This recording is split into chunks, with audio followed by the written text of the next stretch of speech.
¿Qué tal? ¿Cómo están? Bienvenidos a 8 Magazine. En el programa de hoy miércoles, como todas las semanas, hablaremos de la actualidad del campo, concretamente de la siembra del girasol. También hablaremos de educación a través de un proyecto ganador que ha salido de la provincia de Burgos y que se ha destacado ante más de 1.500 proyectos educativos llegados de toda España. Se lo contamos enseguida y hoy regresa al plató de 8 Magazine Jesús Toledano con historias de la Burgati. Comenzamos.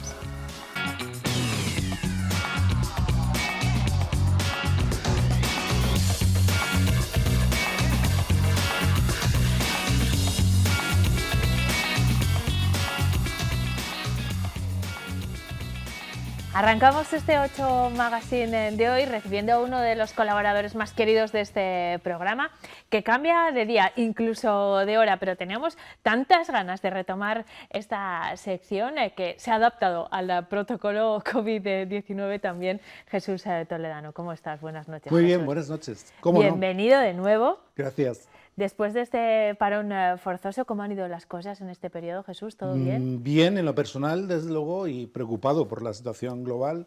Hoy ha empezado la jornada de luto por todos esos burgaleses que han muerto, con situaciones, los que escribimos novelas que superan la ficción. De ellas hemos tomado nota para escribir, y eso precisamente, escribiendo muchísimo. Había algunos amigos que me decían, ¿cuántos libros vas a presentar este año? Bueno, pues... yo misma te pregunté cuántos libros habías escrito durante el confinamiento. Pues he hecho los míos, que son 3, que no voy a presentar este año los 3, ni mucho menos. Una colaboración con Santiago Escribano a nivel fotográfico, etcétera. Bueno, qué maravilla, Jesús. Muchísimas cosas. Mucho trabajo. Bueno, pues me alegro de que haya ido bien y que al menos este parón haya tenido frutos positivos como esos libros. Pero nosotros volvemos a las historias de la Burgati, a esa parte desconocida, a las pequeñas historias que hay dentro de la historia y que explican esta ciudad y esta provincia.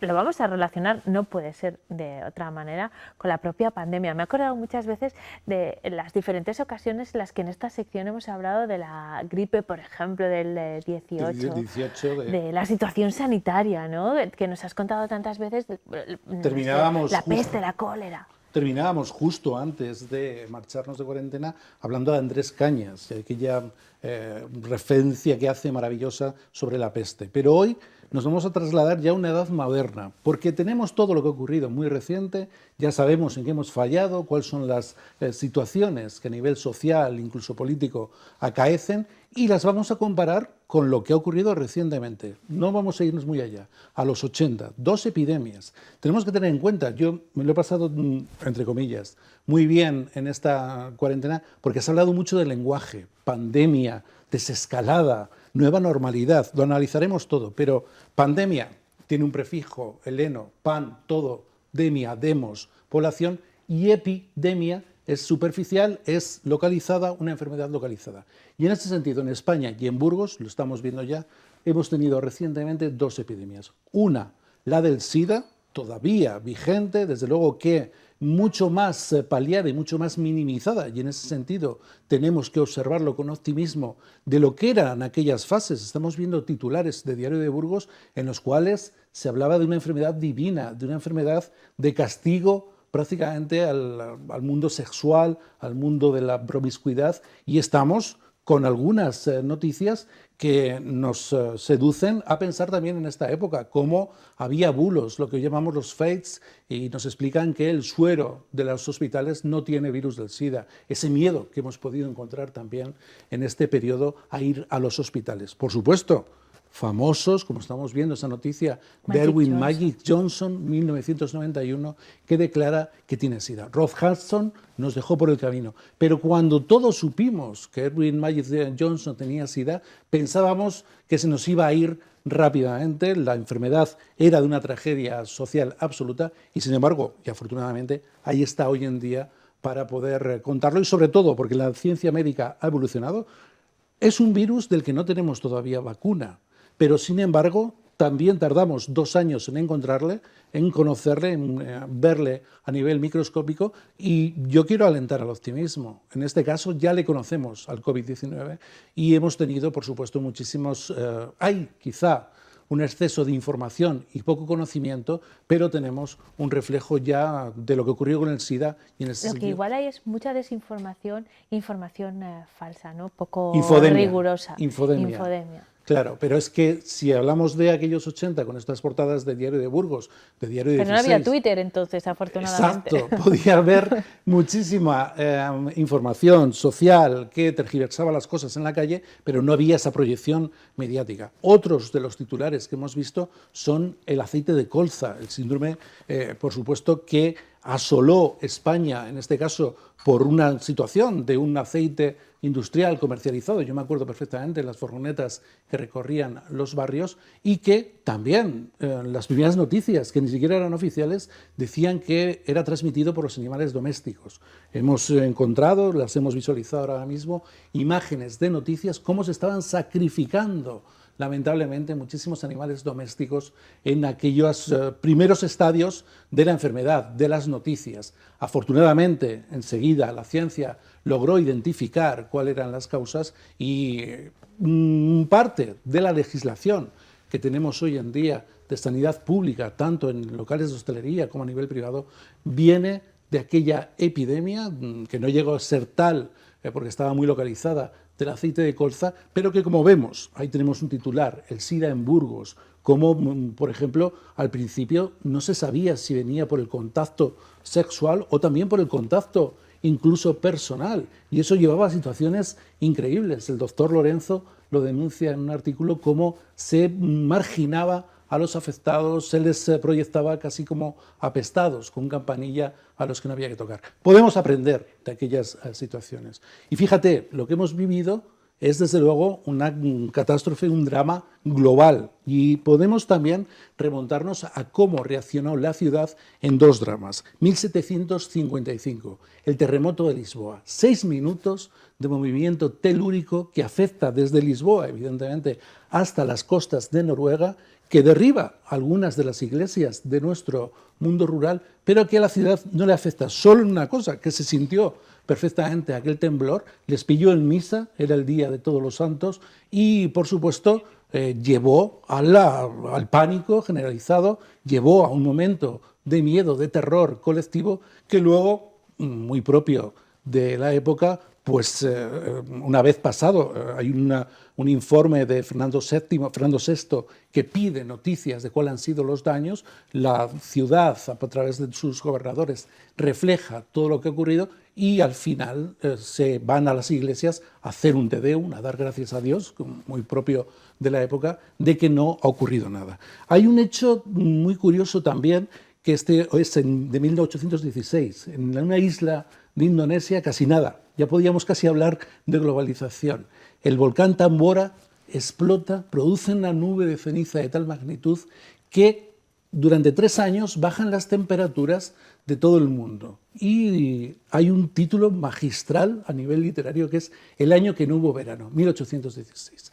Las cosechas de todo el mundo se ven afectadas por esa falta de radiación solar, por esa falta de luz. Hay un reflejo en el romanticismo literario. Hemos visto... Estoy pensando en la película Remando al viento, que habla de ese verano con Lord Byron como Claro, protagonista. Lord Byron. El cuadro de Friedrich que acabamos de ver, El mar de nubes, refleja ese romanticismo, esa época oscura que, por supuesto, nuestros románticos, Bécquer, Espronceda y todos los demás, llevan a la literatura. Allí tenemos El mar de nubes.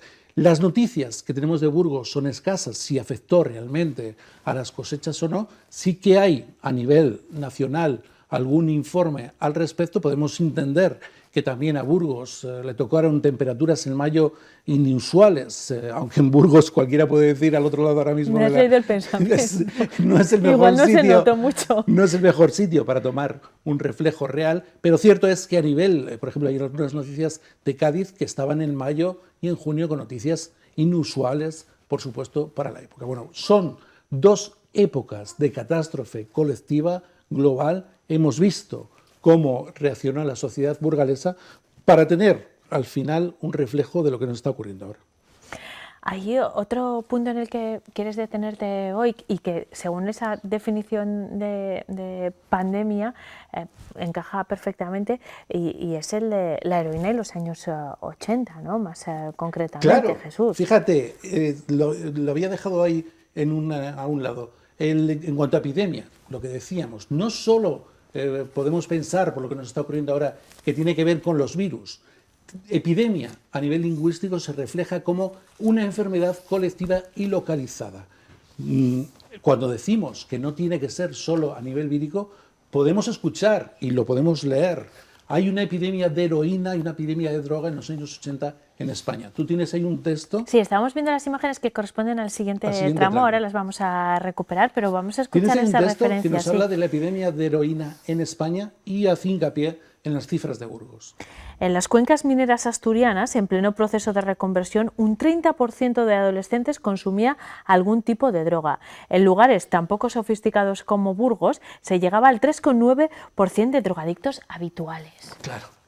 ¿Ves? Estamos hablando de una enfermedad. La drogadicción se considera enfermedad, desde luego que no vírica, y lo que hace es extenderse por toda España en los años 80, ahí lo refleja con datos de Burgos. Y fíjate, en ese tramo que ya hemos comenzado a ver en imágenes, ¿cuáles son ahora mismo los iconos de esta pandemia? Las mascarillas. Las mascarillas, el gel hidroalcohólico. También tuvo el pasado... Estábamos viendo imágenes de Zotal, por ejemplo, claro, que sí vamos a ir, que vamos a recuperar. ¿Te refieres a este tipo de productos? Esas fueron las estrellas del pasado. 1918, la mal llamada gripe española. El gobierno, ¿qué recomienda?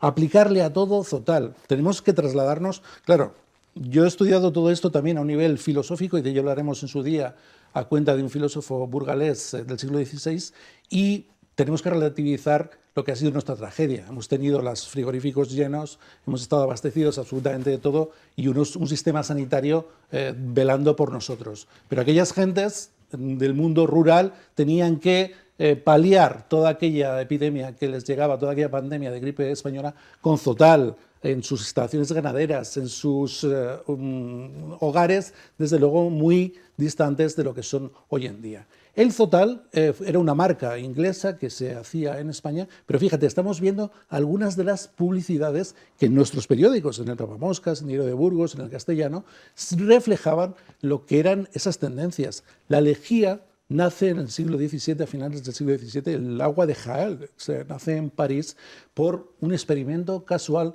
en el cual se hace atravesar cloro por sosa potásica, por una sal potásica. Eso lleva a que quien lo está experimentando vea que se produce un blanquecimiento, una auténtica, una blancura absoluta en la ropa, pero no lo atribuye a lo que pueda ser el saneamiento. Es unos años más tarde cuando empieza a utilizarse en hoteles y ya en el siglo XIX a nivel sanitario. Y hoy en día algunos organismos internacionales la consideran, la vemos seguramente humilde en los lineales del supermercado, en esos envases amarillos, es barata, bueno, pues está considerada como fundamental para el desarrollo humano. Es decir, hay un antes y un después del nacimiento, de la creación y de la popularización de la lejía. Ese nacimiento que ocurre en el 17, a partir del 18, lleva a su distribución, y en Burgos, las hemos visto, por supuesto, hubo fábricas de lejía, alguna ahora es tristemente famosa porque está siendo ocupada, pero Lejías Crucita, Lejías El Cid y, por supuesto, otras que tuvieron también su relevancia. El jabón, aunque siempre se le ha conocido también, los romanos lo tenían, lo habían descubierto de forma natural en el monte Sebo, cuando lavaban allí, cuando hacían sacrificios de animales y la grasa se mezclaba también con sal potásica, produciendo allí la limpieza de la ropa de forma natural, pero es a partir de que un médico húngaro a nivel de lo que son los partos, de lo que es el mundo geriátrico, utiliza eso para lavar las manos antes de comenzar los partos, cuando disminuye la mortandad tanto de bebés como de mujeres absolutamente. Estamos viendo fábricas de jabón burgalesas en la calle Francisco Salinas, con el antes y el después, en el número 44. Jabón que, por supuesto, también tenía un tratamiento fiscal especial. Hemos visto en el archivo cómo pedían la reducción también del coste o del impuesto que tenían que pagar en los fielatos burgaleses, esos puestos de tributos que había a las entradas de la ciudad y que, por supuesto, tenían también su reducción sobre ese impuesto porque se entendía que era, como tal, un medio de distribuir la sanidad a nivel público. Estamos viendo imágenes de droguerías. En esta pandemia hemos podido estar con las farmacias abiertas, eran un punto de referencia para bienes de necesidad sanitaria, pero antes todos estos ya no quedan droguerías en las ciudades. Antes eran solo hace unas décadas habituales y hemos visto unas imágenes de algunas de las míticas de Burgos. Hemos visto Díaz Kremer, hemos visto Nieva, que vendía todos estos productos sanitarios, sobre todo para un mundo predominantemente agrícola, y que, por supuesto, ahí tienen ese reflejo de lo que fue, a nivel exponencial también para la trama urbana, descubrimientos a nivel sanitario y sus puntos de venta en la ciudad. Y, sobre todo, hemos visto 3 imágenes importantes de lo que ha sido nuestro desarrollo sanitario urbano. Hemos visto, en este caso, me voy a detener en esa noticia sobre la vacunación. La vacunación en Huerto del Rey, en la Flora, a nivel colectivo, a mediados del siglo XX, con linfa de vaca. ¿Por qué se llaman vacunas? Porque un médico inglés observa que las ganaderas que están tratando con ganado vacuno cogen la viruela de las vacas, pero no la viruela humana, y aquella es de menor poder, de menor agresividad letal que la viruela humana. Inyecta ese suero de las vacas a los que van a enfermar de viruela humana y consigue la reducción de la enfermedad. Hemos visto, y perdona, la traza urbana con basuras en la calle. No siempre las basuras han estado en contenedor, es a partir de los 90. Hemos visto el primer supermercado Sabeco, año 79. Es nuestro particular homenaje a esas cajeras que también han estado ahí al frente de todo este tiempo. Tenemos que ver el vídeo de despedida, queremos verlo íntegro y vamos muy mal de tiempo, así que si te parece, lo vemos entero y luego lo comentamos. Lo comentamos, claro. Adelante. Con el frío que hace. ¡Hispanos! ¡Os habla Leónidas, rey de Esparta! Con 300 bravos guerreros contuvimos al ejército persa de Jerjes en las Termópilas. Ahora vosotros, con otros bravos guerreros, que se juegan la vida en el frente, los médicos, enfermeros, sanitarios, se juegan la vida por salvaguardar las nuestras. Me han pedido que os diga que necesitan ayuda. Necesitan que resistáis, que resistamos. Necesitan que os quedéis en casa y nos quedaremos. Así que preparad la cena y alimentaos bien, porque a este virus mandaremos al infierno.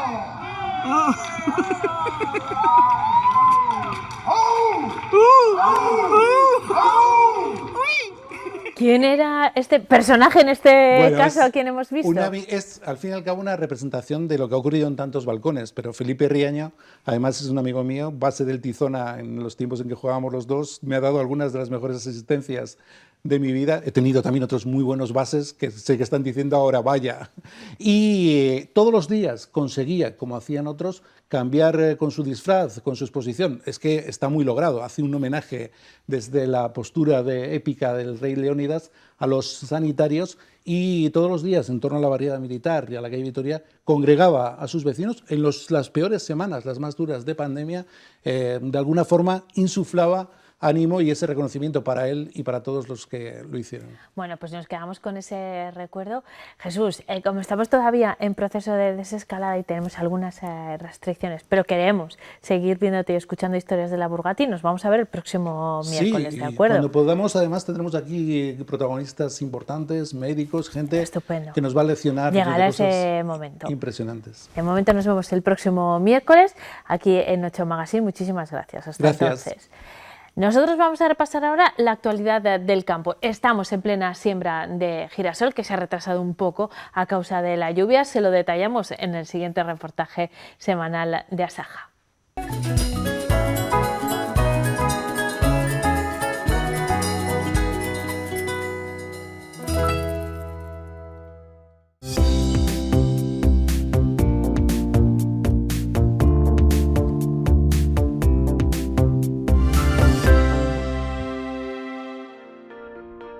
Los campos de girasoles forman parte del paisaje estival de Castilla y León. El año pasado se llegó a sembrar 295.872 hectáreas de girasol. Respecto al 2018, aumentó en 16.719, lo que supone un incremento del 6%. Y mayo es el mes de la siembra de girasoles. A principios de mayo comenzó la siembra del girasol, estamos ya a finales. Y Álvaro, ¿cómo ha estado la tierra este año? Pues en muy malas condiciones por la lluvia, hemos empezado más tarde de lo normal. Lo normal es lo mejor es la primera quincena de mayo y ya ves, pues está acabando mayo y estamos todavía con ello. La labor bastante peor. En cuanto al tipo de girasol que se planta en estas tierras. Pues bueno, pues hay dos tipos, el bajo oleico y el alto oleico. Después pues el alto oleico tiene más grasa y por eso vale más caro. El bajo oleico, yo lo que estoy sembrando ahora es bajo oleico, lo que pasa que me gusta más porque es una variedad que viene más temprana, entonces se cosecha antes. Y a mí me gusta cosecharlo pronto, a poder ser, no va a ser que después se meta en agua y ya se cosecha peor.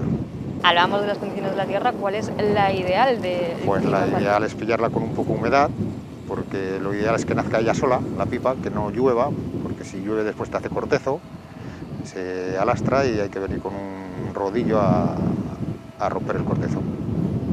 ¿Cuál es el proceso? Una vez se siembra, luego ¿qué proceso tiene que seguir? Pues nada, ya que nazca y ya no hay que hacer nada más en ello, hasta cosecharlo. Por aquí no hay enfermedades, no necesita más.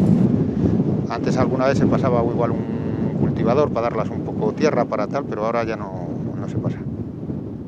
¿Y cuándo se recoge?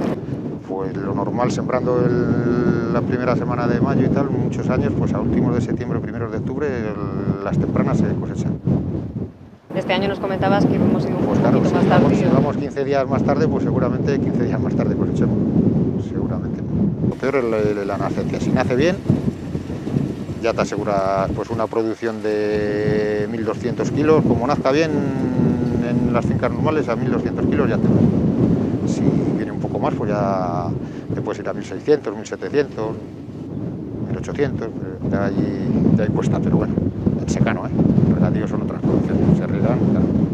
Para recoger la pipa, una cosechadora, la misma cosechadora de cereal, cambiamos el peine, el corte y nada más, se le pone unas bandejas, con unas bandejas y eso, o se utiliza la misma cosechadora que la del cereal para recogerlo. Y para sembrarlo, pues el tractor y esta sembradora. Álvaro, estamos con parte importante y fundamental para la siembra del girasol, que es con la que llevas a cabo todo ello. Explícanos cómo es el funcionamiento.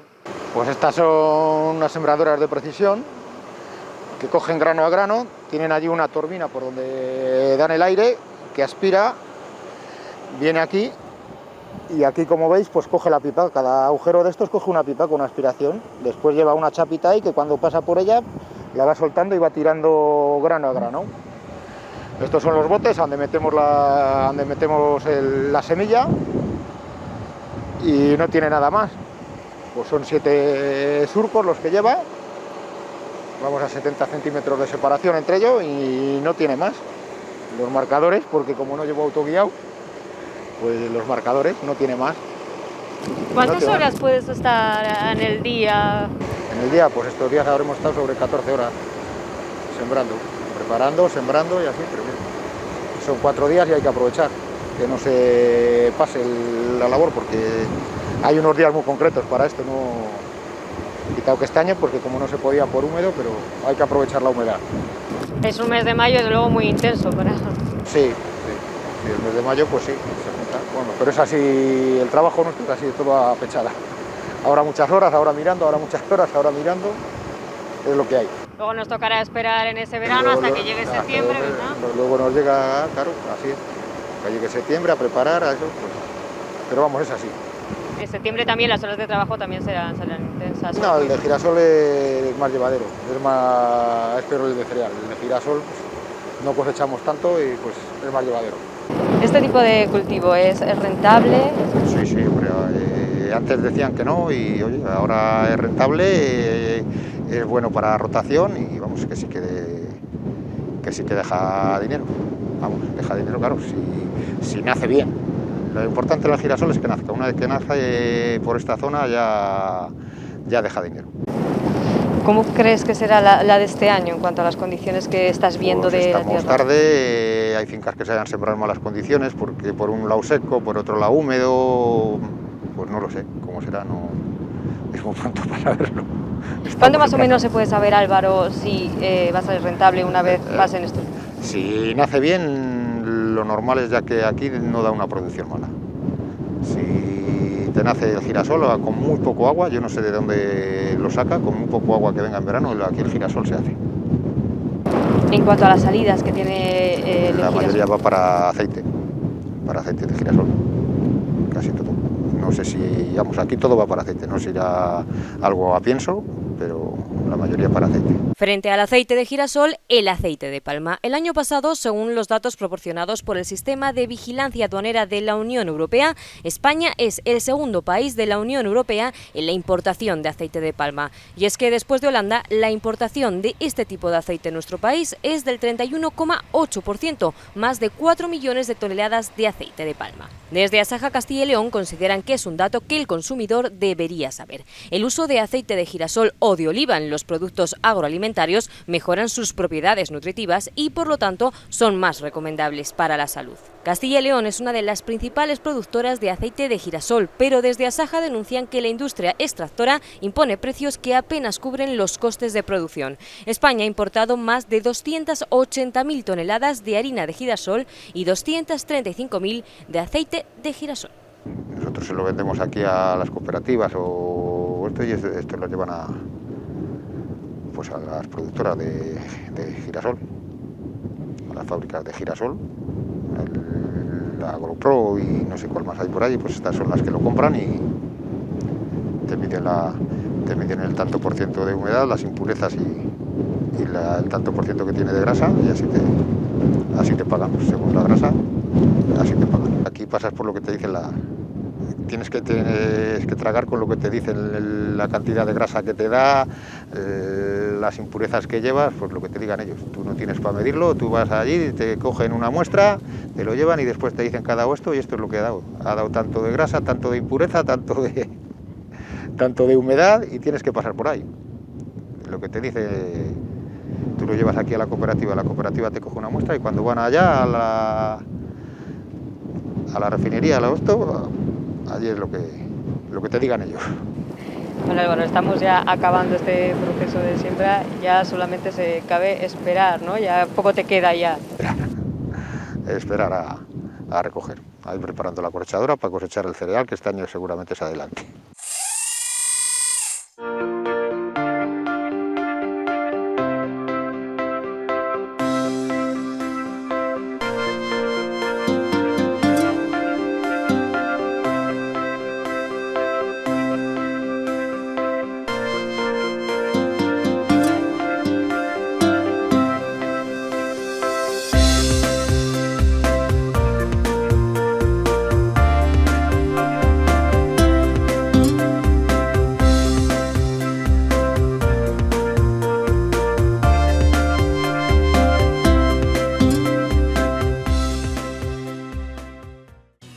La próxima semana, el próximo miércoles en concreto, volveremos a tener una cita con la actualidad del campo. Ahora vamos a hacer un alto en el camino. Tras la pausa, quiero presentarles al equipo ganador del reto Educaixa 2020. Son 4 burgalesas que se han destacado entre más de 1.500 proyectos de toda España. Ahora se lo contamos.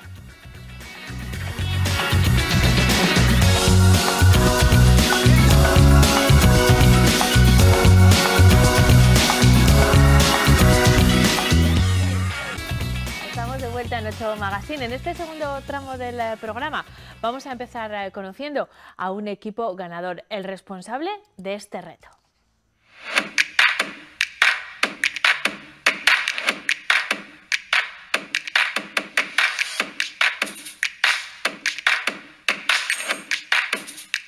El plástico no es un recurso natural, pero debido a la actividad humana ya forma parte de la naturaleza.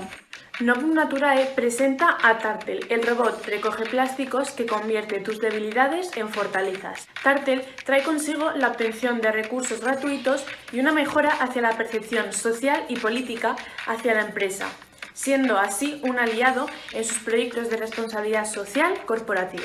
La contaminación oceánica es un problema real que no debemos dejar de lado y que trae consigo la desaparición de arrecifes, la muerte de animales marinos y la intoxicación humana al consumir especies que han ingerido plástico. Esta es una parte del vídeo del reto que ha hecho que las 4 protagonistas que ustedes han visto, que forman parte del mismo equipo, hayan resultado las ganadoras del reto Educaixa 2020. Son alumnas del Colegio Jesuitas de Burgos y esta noche nos acompaña el profesor que las ha acompañado a sí mismo en este proyecto y que les daba clase de economía, pero que les ha llevado a ganar un premio nacional. Fernando Gutiérrez, buenas noches, ¿cómo estás? Buenas noches, Eneca. Felicidades. Muchas gracias. A ti personalmente, pero sobre todo a las 4 alumnas que han conseguido ganar este premio. No se piensen, ya han visto la calidad del vídeo y de la idea que les hace merecedoras de este premio, pero es que a este reto se han presentado más de 1.500 proyectos diferentes, llegaron a la final 81 y el de estas burgalesas ha resultado ganador. Fernando, hemos visto más o menos en qué consiste el reto que planteaban tus alumnas, pero bueno, yo creo que nos lo puedes explicar mucho mejor. Vosotros lo habéis hecho en un vídeo que dura unos 3 minutos. Cuéntanos, ¿cuál era su proyecto? Bueno, básicamente Educaixa nos propuso un reto de emprendimiento y en base a lo que nosotros hacemos en el centro, pues el aprendizaje basado en proyectos, en vez de encorsetarnos a lo que es la asignatura, pues decidimos participar, se nos permitió y las alumnas, todos los alumnos, participaron todos los alumnos y empezaron a hacer cada uno sus retos. En base a también empezaron a desarrollar ideas y con técnicas de pensamiento lateral. Empezaron cada uno planteaba los proyectos que le parecían más interesantes. Y sobre esos proyectos luego formamos los grupos y estas alumnas decidieron que su reto era el recoger los plásticos del mar y darles una nueva utilidad. Para eso crearon una tortuga que era, pues dijeron, mira, la tortuga, un animal marino que se mueve lentamente. Y que va a pasar desapercibido en ese entorno, además. Eso era lo principal que pretendían ellas. Entonces recogían los plásticos y para luego esos plásticos recogidos volver a utilizarlos, que ahora mismo se están utilizando en diferentes marcas textiles y bueno, pues esa era su idea. Fernando, la idea es muy buena. Pero es que el desarrollo ha sido brillante, ¿no? El vídeo, como hemos visto, y la argumentación de tus alumnas ha sido tan brillante que han merecido ganar el premio nacional. ¿Cómo ha sido el proceso hasta llegar a ser los ganadores? Nos has explicado más o menos el método de trabajo, el punto de partida en realidad, ¿no? Sí, el punto de partida, porque claro, nosotros en clase veíamos partes de teoría, que al final las tenemos que ver, y luego lo poníamos en práctica. Y poco a poco hemos ido desarrollando y bueno, nos dio tiempo por los pelos porque por la situación sanitaria en la que estamos, pues casi no nos da tiempo a presentarlo, pero bueno, lo presentamos en tiempo y una vez que los presentábamos se elegían los mejores retos, los mejores 80 retos de los 1.500 que comentabas anteriormente. De esos 80 que hemos quedado, la idea era haber ido a Barcelona, un campus que se forma allí y bueno, pues ha habido que reconvertirlo. Educaixa rápidamente vio que no íbamos a poder estar en Barcelona y se ha hecho online y online hemos estado conectados todos a través de nuestras pantallas. Ha habido charlas motivacionales, otras charlas también educativas, hasta momentos de relax incluso, y bueno, íbamos con unas expectativas más limitadas porque pensábamos que no íbamos a ser capaces a través de una pantalla de recibir todo eso y las alumnas han sabido sobreponerse y bueno, han terminado encantadas y bueno, y ya cuando nos anunciaron que encima era el proyecto ganador, pues... La situación sanitaria que continuamos viviendo en realidad ha impedido que participaseis en el campus activamente, bueno, al menos presencialmente, porque activamente lo habéis hecho de forma telemática, y también ha condicionado el premio. El premio era un viaje, ¿no? Sí. Que no se va a poder realizar, me da pena. Sí, la verdad es que ellas no son conscientes todavía de no haberlo podido realizar, están todavía con que han ganado, pero la realidad es que además del campus de Barcelona, que era una cosa que ya era espectacular para ellas, el irse con 15, 16 años una semana a Barcelona a mejorar un proyecto, el ser ganadores les llevaba a ir a Estados Unidos una semana y visitar las oficinas de Google, de Netflix y recibir otras charlas también por parte de profesionales. No va a poder ser, bueno, pues para otro año. Bueno, pero merecido lo tienen igualmente, Sí. Eso está claro. Las ganadoras son Aitana, Beatriz, Elena y Lucía. Fernando, luego te voy a hacer prácticamente la misma pregunta a ti, pero me gustaría conocer el testimonio también de las protagonistas, cómo han vivido esta experiencia, qué han aprendido de este proceso. ¿Te parece si las escuchamos? Por supuesto. Adelante.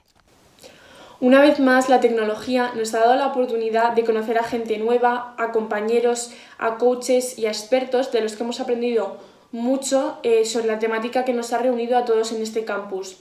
Además, me ha sorprendido cómo la organización ha sabido adaptar la temática y los encuentros virtuales para que a nosotros, los jóvenes emprendedores, se nos hiciese más ameno y sencillo seguir trabajando, mejorando y defendiendo nuestros proyectos. Al empezar a hablar de los proyectos en clase, nunca pensamos que podríamos llegar tan lejos, pero al enterarnos que una fundación internacional tan importante creía en nuestro proyecto, la verdad es que fue un empujón que nos ayudó a creer en nosotras mismas y en nuestra idea. Educaisa ha sido muy resolutivo y ha conseguido hacer que esta experiencia sea amena y que nos podamos llevar muchos recuerdos y grupos de amigos. Gracias al campus de Educaisa hemos podido mejorar algunas deficiencias de nuestro proyecto y aumentar nuestros conocimientos sobre el emprendimiento. A su vez, nos han proporcionado acceso a contenidos de formación que de ninguna otra manera hubiéramos podido adquirir. Me gustaría agradecer el trabajo de nuestra coach Eider, que nos ha ayudado a enfocar nuestro proyecto. El reto Emprende de Educaisa ha sido obviamente una nueva experiencia, una experiencia muy entretenida, sobre todo por la forma por la cual nos han enseñado conceptos que se sale pues de la forma básica, de la forma sencilla, de las formas que siempre nos enseñan en el colegio. Ese ha sido uno de los motivos por el que tanto nos ha gustado esta experiencia. Así han vivido las protagonistas la experiencia, un proceso que desde el punto de vista educativo, Fernando, tú como profesor, creo que tiene muchas facetas también, ¿no? Hemos visto el vídeo que han desarrollado, las ideas que tienen, cómo se expresan y cómo argumentan su proyecto. Al final, desde el punto de vista del aprendizaje, este tipo de experiencias son también muy valiosas, ¿no? Sin lugar a dudas. Este tipo de experiencias son casi, en muchos casos, son más importantes por la madurez que llegan a adquirir a la hora de, como tú decías, de expresarse, o el simple hecho de hacer este reto para plasmarlo finalmente en un vídeo, esas habilidades que adquieren en todo ese proceso son muy importantes. Estas chicas también, para realizar este reto, han tenido la suerte de que nosotros desde el centro potenciamos mucho la utilización de herramientas digitales, con su tablet. Todo íntegro ese vídeo lo han hecho desde sus tablets, desde casa, grabándose ellas a sí mismas, o sea que no han tenido tampoco una ayuda profesional ni nada. Han cogido un vídeo que tenían grabado, lo han ido montando. Y bueno, este tipo de aprendizajes, como te decía, son muy importantes porque desarrollan ciertas competencias, las competencias digitales, las competencias en emprendimiento, que son muy importantes.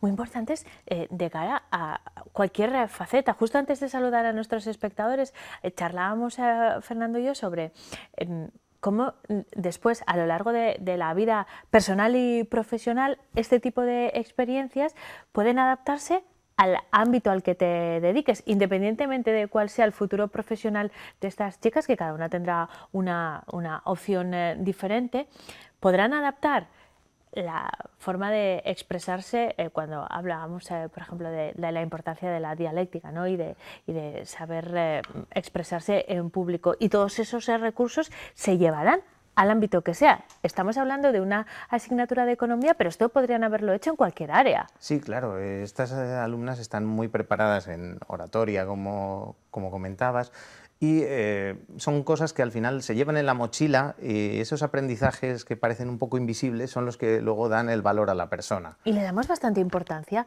a esa parte. Quiero sacar a relucir esta cuestión en un momento en el que la educación está siendo observada con lupa por esta circunstancia también paralela a la pandemia. Estamos teniendo clases en casa, los padres en algunos casos están volviendo locos para adaptarse a ese proceso, muchos docentes también, y estamos participando un poco más activamente desde casa y en este formato tan particular de la educación y valorando los soportes digitales, la modernización de la educación. Así que me parece un momento muy oportuno también para reflexionar sobre qué es lo importante, si detenerse tanto en los conceptos o en la forma de transmitirlos. Es una pregunta un poco complicada. No, pero entiendo que es cierto, realmente desde mi punto de vista, si cogemos hace 100 años a un profesor y a un médico, por ejemplo, y les traemos a la actualidad, el médico le vas a meter a un quirófano y bueno, pues se va a ver ahí un poco desbordado por la situación. En cambio, al profesor le traes de hace 100 años a un aula más o menos actual y va a dar la clase prácticamente igual, a nivel técnico, digamos. Entonces, estos últimos 3 años sí que se está notando ese despegue digital y ahora ha sido el boom total por esta situación que vivimos. Entonces, sí que ha ido cambiando muy lentamente la educación, pero ahora estamos viendo que hay cosas que hay que darles más valor. Y bueno, como te comentaba, en nuestro caso, creo que potenciamos mucho este tipo de competencias por parte de los alumnos.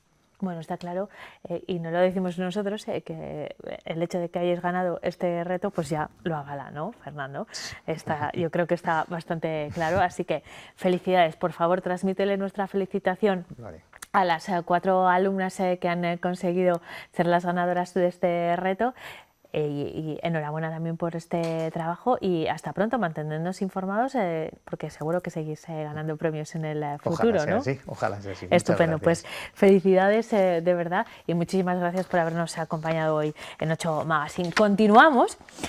Cambiando completamente de asunto, aunque vamos a seguir hablando de emprendimiento en realidad, vamos a hablarles de un proyecto que se está desarrollando en este momento en Santo Domingo de Silos y que está relacionado con el vino, pero que tiene como objetivo unir 2 denominaciones de origen, la denominación de origen Ribera del Duero y la de Arlanza. ¿Quieren conocer más detalles? Nos lo cuenta Gerardo de Mateo. Hoy en el programa vamos a hablar yo creo que hasta de romanticismo, porque os vamos a presentar en primicia el corredor enoturístico de la Yecla. Vamos a juntar pasión, vino, Yecla, cultura, turismo, el saber de los monjes y el saber que no ocupa lugar y más en este sitio. Estamos con el bodeguero David Sebastián en Alma Silense, en Silos. David, encantado de que nos haya recibido en este sitio tan maravilloso. Encantado de recibiros, un placer. Bueno, pues lo primero, ¿por qué Alma Silense y por qué el corredor de la Yecla? ¿En qué consiste este proyecto? Bueno, Alma Silense es el origen, es la semilla. Empezamos con una bodega boutique en la que estamos, con una producción muy pequeña, pero hemos visto que Silos, Arlanza, se están haciendo grandes vinos, estamos haciendo grandes vinos y la inauguramos la bodega el 13 de julio y estamos teniendo un éxito en el mercado muy importante. De ahí, esa semilla, ese origen, me vine a vivir a Santo Domingo de Silos, cerquita de los monjes, a los cuales admiro y agradezco mucho lo que hacen por mí y de esta forma pues surgió, y ante el éxito de esta pequeña semilla, la idea de unir 2 denominaciones de origen, Ribera del Duero, con un gran éxito comercial a nivel mundial, y Arlanza, una denominación más pequeñita y no tan conocida, ¿no? La bodega Arlanza, estamos en Silos, pertenece a la denominación de origen Arlanza, y en la de Ribera del Duero, con, vamos a decir, el centro base en Caleruega, ¿no? Efectivamente. ¿Esto está detrás? Efectivamente, por eso el proyecto, que decíamos más grande, se llama Corredor Enoturístico La Yecla. Hay rutas de vino de Arlanza, El Bierzo, Toro, Ribera del Duero, Rioja, pero no hay una ruta que una 2 denominaciones de origen, y por eso lo unimos a través del corredor enoturístico La Yecla, que está entre Caleruega, que es Ribera del Duero, con su importancia vitivinícola, está a 20 kilómetros de Santo Domingo de Silos, que tuvo la primera bodega de Ribera del Duero en el siglo XII, y unimos, como decimos, Ribera del Duero, Caleruega con Santo Domingo de Silos, Arlanza. Que hay en Caleruega hay bodegas del siglo II y III, ¿no? Del siglo XII incluso se dice que... Dos. Yo creo que había de dos, ¿no? En cuevas. En cuevas también con los romanos, también el asentamiento romano muy cerquita de Clunia, pues también se dice que habría bodegas, pero como digo, las primeras de la Ribera del Duero. Tenemos una altura muy óptima para hacer grandes vinos en los dos pueblos y están cerquita, y por eso, aprovechando esa riqueza turística, esa riqueza en el campo, en la tierra, pues nos hemos decantado por presentar este proyecto que se llama, como decimos, se denomina, al estar la Yecla entre los dos municipios, pues ese es el nombre que hemos optado. Maravillosa el desfiladero de la Yecla, que se va a arreglar además ahora, va a quedar súper bonito, y hay que incidir en que este proyecto también base asentamiento de la zona rural y de la economía, porque también es importante, son 4 millones del proyecto al principio, en el que se van a dar muchos trabajos a gente rural, de la tierra, jóvenes, emprendedores, como tú. Como decíamos, en este Almasinense es la semilla. Aquí ya llevamos un año, va a ser el 13 de julio, y ya tenemos a 2 personas trabajando en la bodega de Santo Domingo de Silos, de 21 y 23 años. Ellos están encantados y nosotros más. Y en el proyecto, como decimos, que consiste en turismo, en visitas a viñedos, hay una previsión de plantar 40 hectáreas de viñedo entre los dos municipios, entre las dos denominaciones de origen, pues entre el viñedo, las visitas a las bodegas, el trabajo en bodega. El mundo del vino es un mundo que tiene trabajo durante todo el año, no solo en vendimias, que es lo que más conocemos o lo que más se conoce por el público en general, pero luego tenemos, ya nada más terminar la vendimia, está la campaña de Navidad desde el punto de vista comercial, las visitas y luego todo el trabajo en el campo. Por eso fijamos población en el medio rural y el proyecto contempla la creación de 8 puestos de trabajo directos entre las 2 bodegas y 25 indirectos. Y unir también a 2 santos muy importantes de la provincia de Burgos. Hombre, por eso es un proyecto, como decías, también un poco romántico, porque Santo Domingo de Silos y Santo Domingo de Guzmán, Caleruega, su patrón y el patrón de la provincia de Burgos, Santo Domingo de Guzmán debe su nombre a Santo Domingo de Silos, porque su madre tuvo una aparición en Caleruega cuando iba a dar a luz a su hijo. Vino a hablar con el santo, Santo Domingo era muy devota del Santo Domingo de Silos, le aclaró unas pequeñas dudas que tenía de una visión que había tenido, y en honor a Santo Domingo de Silos llamó a su hijo Santo Domingo de Guzmán.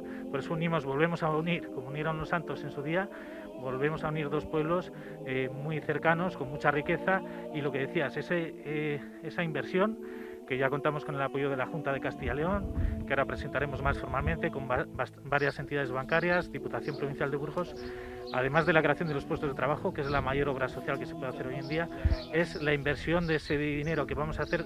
Fundamentalmente se trabaja al 100% con empresas, constructoras, de plantación, agricultores de la zona, de los pueblos. Pues David, ha sido un placer conocer el proyecto del corredor enoturismo de la Yecla, y ojalá de verdad que todo salga adelante y que mañana, cuando lo presentéis, pues os den el ok. Eso es, pues eso esperamos entre todos y sacarlo adelante, con mucho trabajo, mucha ilusión, mucha fuerza y mucha fe. Pues nada, hoy qué mejor manera que terminar el reportaje que en silencio.